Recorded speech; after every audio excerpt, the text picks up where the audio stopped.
Are you looking for an in-home caregiver? If so, did you know there are two very different types of caregiver organizations?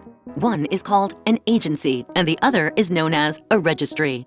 So what are the differences, and what does this mean for you? Caregivers who come from agencies are employed by the agency.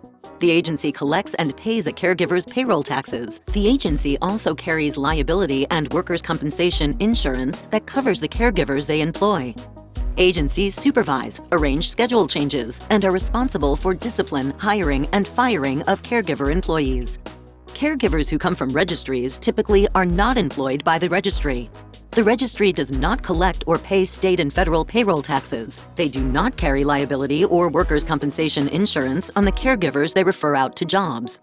Also, many registries do not interview caregivers, check their criminal records, validate employment references or credentials, or train them.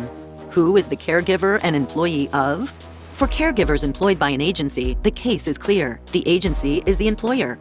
In the case of a registry, it is less clear, and in these situations, courts and government entities often rule that caregivers are employees of the families for whom they provide services. What has this meant for families in the past, and what could it mean for you if you hire a caregiver from a registry? Families have been held financially responsible for on-the-job injuries to caregivers. Families have been held responsible for unemployment or workers' compensation claims. Families have been retroactively targeted by the IRS for payroll and other employment taxes owed to the state and federal government on behalf of the caregiver. Families have been held liable for failing to keep track of the caregiver hours, sick days, and overtime. These types of judgments can have profound financial consequences that can significantly compromise a family's wealth and assets. Saving a few dollars an hour on a caregiver isn't worth that kind of risk. Before hiring a caregiver, always ask the question, which option provides the best protection for my senior loved one and family?